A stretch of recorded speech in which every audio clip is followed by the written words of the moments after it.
PLC가 미쓰비시 거 PLC를 쓰고 있거든요. 그리고 전체적으로 이제 한국에서 사용하는 건 미쓰비시가 더 비중이 더 많이 차지했어요. 그래서 데모 키트도 이번에 미쓰비시로 만들고 있는데 문제는 지금 추세가 일단 소개하고 시연하는 목적이지 네. 그걸 실제로 거기서 현실적으로 사용하는 거 그러니까 이제 시연 목적으로 볼 때는 거기에 미쓰비시를 쓰든 지메스를 쓰든 별 차이는 없을 거라는 네, 얘기야. 맞아요. 그래서 그런 거야. 근데 지금 현재는 너희가 뭐 그것도 비용이 투자가 되어야 하는 부분이고 그래서 아마 뭐 수급이 용이한 나름대로 회사에서 판단할 때는 뭐 장기적으로 계획을 하거나 뭐 이런 게 아니라 당장 구해서 쓸 수 있는 부분을 아마 했을 것 같고 그런 측면에서 볼 때는 이해는 돼. 이해는 되는데 지금 현장에서 미쓰비시 쓰는 곳이 많으니까 그렇게 하는 거 아니야. 그렇죠. 그건 뭐 어쩔 수 없는 거고 네 지금, 말도 일리는 있는데 근데 그거는 지금 당장은 아니고 미래를 준비하는 과정에서 뭐 해야 하는 건 맞아. 그러니까 근데 지금 당장 우리가 필요해서 만드는 거니까 이제 그렇게 하는 게 맞고 별도로 지금 네가 갖고 있는 생각은 참 바람직해. 지메스도 해야 하고 그걸 계속 어필해서 뭐 내년이나 내후년부터는 뭐 실제로 그걸로 데모를 만들지는 않는다 하더라도 내부에서 구현할 수 있는 사람은 좀 있어야겠지. 그럼 또 그게 네가 주축이 돼서 해야 하는 것도 뭐 바람직하고 해야 되는 건 맞아. 근데 지금 당장은 뭐 회사 상황도 그렇고 지금 현장 상황도 지메스를 해갖고는 답이 없으니까 이제 그걸 하겠지. 바로 현장에서 쓰는 건 다 미쓰비시라며. 그러니까 그 의도가 필요 없다라는 뜻이 아니라 일단 지금은 이거 여기에 집중해라 라는 뜻이라고 이해해야 되고 만약에 팀장이 진짜로 거기에 관심이 없다면 별도로라도 너는 진행을 할 필요는 있다고 봐. 근데 조금 안정화되고 미쓰비시나 뭐 이런 통신 쪽으로 많이 쳐내면은 교육은 받으라고 했거든요. 지메스도. 근데 이제 그러려면 지금 너부터도 미쓰비시로 완전히 이제 숙달이 된 다음에 그렇게 넘어가야지. 그게 맞아. 지금 미쓰비시도 완전히 네가 쳐낼 수가 없잖아. 지금 여러 가지 상황이 보면. 그게 완전히 된 다음에 순차적으로 해. 급할 거 없어. 회사가 정책적으로 결정을 하는 부분인데 그건 지금 네가 실무에서 바라보는 거 말고도 여러 가지를 봐야 하는 것들이 많아서 쉽게 판단할 부분은 아니야. 야, 회사라고 왜 그걸 안 보이겠냐. 다 보고 판단하는 건데 여러 가지 내부적인 문제도 있을 거고 뭐. 기혼 미혼 차이가 없는 거지 그건. 서류상의 차이만 있는 게 아니야 그렇게 하고. 그래서 결혼한 사람과 안 한 사람 차이 분명히 대화를 해보면 차이가 있어야 하고 거기에 뭐 아이를 낳아본 사람, 키워본 사람, 그 이후에 뭐 이번에 뭐 대원이도 겪었지만 뭐 장례식을 치러본 사람 그런 경험을 하나 함으로 인해서 생각의 폭이 깊어지고 넓어지고 한다라는 거지. 그럼 더 멀리 볼 수 있고 사람들하고 대화할 때 깊이가 달라져. 굉장히 차이가 있는 거야.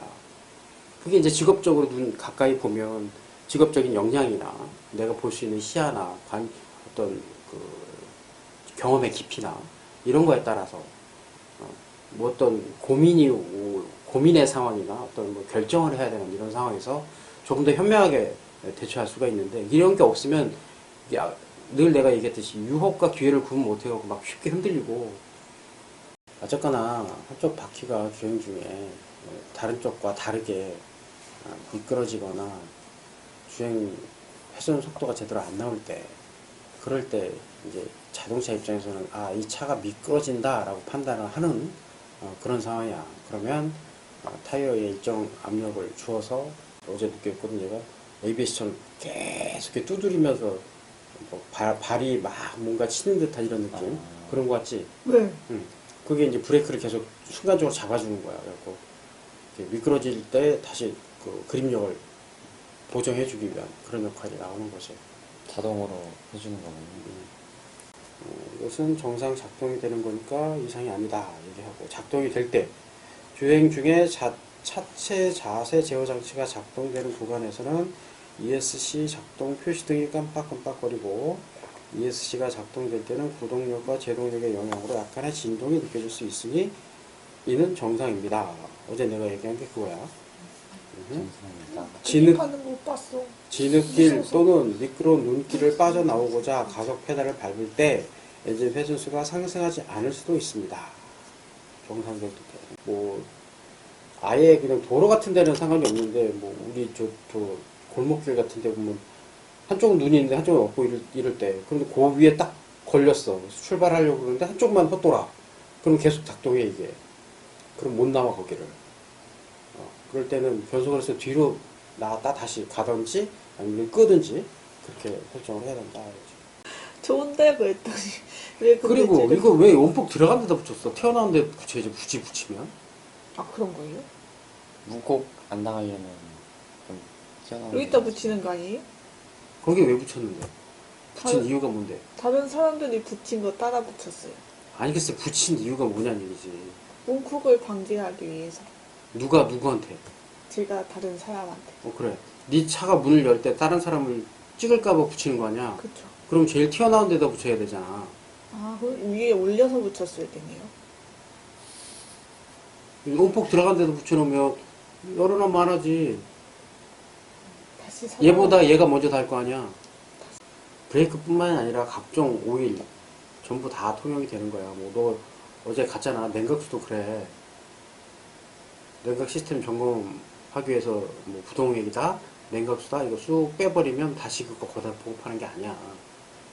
버리고 새 걸 넣어야 돼. 왜 그러냐 이거지 왜. 이게 사용하는 과정에서도 항상 공기에 노출되어 있고 엔진 오일도 마찬가지고 또 모든 오일은 공기가 없는 진공 상태에서 운영이 되는 게 아니란 말이야. 레저버가 있기 때문에 항상 공기에 노출이 된다. 그게 중요한 게 아니라 일단 사용을 하기 시작했다. 거기서 빼내는 과정이나 다시 보급하는 과정에서 오염이 될 수가 있어서 이물질이 들어가거나 그럴 위험이 있어서 그렇게 쓰지 말라고 하는 거고, 새 걸 넣을 때는 원통에 있는 걸 거기 그대로 붓기 때문에 그게 확실하지. 그래서 재사용하지 않는다 이거고. 2번 브레이크액은 항상 정품 DOT3, DOT4 DAT라고 하는데 이게 뭐야? 그러니까 원칙은 증류수를 넣어서 쓰는 게 맞는데 냉각수라는 게 수시로 증발도 하고 운전자가 필요에 따라서 보급도 할 수 있어야 하는 조건이거든. 특히 우리나라는 뭐 그렇게 크게 문제는 없는데 땅덩어리가 넓은 국가 같은 경우에는 뭐 주변에서 쉽게 구할 수 있는 물을 넣어서 냉각을 시켜야 하는, 우리나라는 또 부동액이라는 게 필요하지만 부동액이 필요 없는 국가도 있어.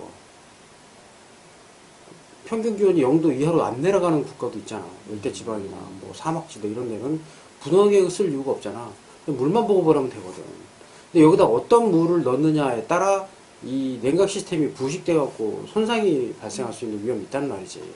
그래서 이런 게 필요한 거야. 그래서 우리나라는 비교적 물의 상태가 좋은 국가에 속해. 그러니까 뭐 아무거나 써도 상관이 없는데 수돗물 그냥 우린 먹기도 하니까 수돗물을. 그런데 수돗물의 질이 좋지 않은, 석회질이 많은 이런 나라도 많잖아요. 그래서 수돗물 못 먹는 나라도 많지. 그런 데는 이 사람들은 수돗물을 거기다 막 함부로 넣기가 애매하니까 거기에 맞는 부동액, 냉각수가 필요한 것이. 그래서 이런 차이가 생기는 거고, 보통 우리나라는 초록색과 빨간색이 무슨 차이라고? 그런 조건을 알고 빨간색과 초록색을 섞었으면 안 되는 거야. 다른 거야. 근데 만약에 나는 굳이 뭐 빨간색 싫다, 초록색 싫다, 그러면 다 빼내고 다시 세척을 해낸 상태에서 초록색을 넣고 써야 되지. 선생님 왜 초록색이에요? 우리나라는 다 초록색을 썼어 예전부터. 전 빨간색인데. 근데 요즘 나오는 차는 이제 수출용하고 구분 안 하려고 그냥 빨간색을 쓰는 거지.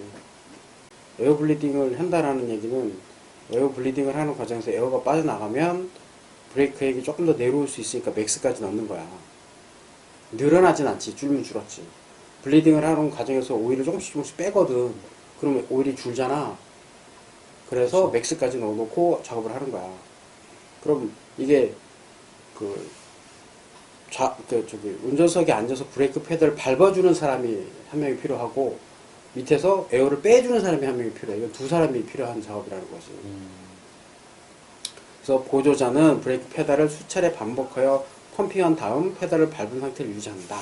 이게 이제 보조자가 운전석에 앉아서 브레이크 페달을 밟아. 계속 꾹꾹꾹꾹 밟아. 그럼 어느 정도 이게 시동이 꺼진 상태에서 브레이크 페달 밟아봤어? 아니요. 그럼 계속 거기 압력을 집어넣은 상태지. 브레이크 라인, 지금 여기 있는 그 라인에 전부 다 압력이 지금 들어간 상태를 유지하고 있는 거야. 이거 놓으면, 이 시동이 걸린 상태에서는 브레이크 페달에서 발을 떼면 압력이 빠져. 여기서 압력이 빠져. 근데 시동이 꺼진 상태에서는 발을 떼도 압력이 그대로 있어. 그래서 밟고 놓고 한 3번 밟으면 더 이상 안 밟혀. 압력이 꽉 차서. 이제 하는 거지. 기포가 완전히 제거될 때까지 이 절차 반복. 기포가 완전히 제거되는지는 어떻게 알아요? 그건 공기가 아니라 오일이 나올 때까지 하니까. 위 나오면 이제 공기가 없다. 쭉쭉쭉쭉 계속 밀면 공기가 쭉쭉쭉쭉 밀려서 거기까지 가. 그래서 공기가 밀려가고 밸브를 열면 공기가 나와. 잠그고 또 밟아서 또 해. 근데 어느 순간 이제 오일이 나올 때가 있지.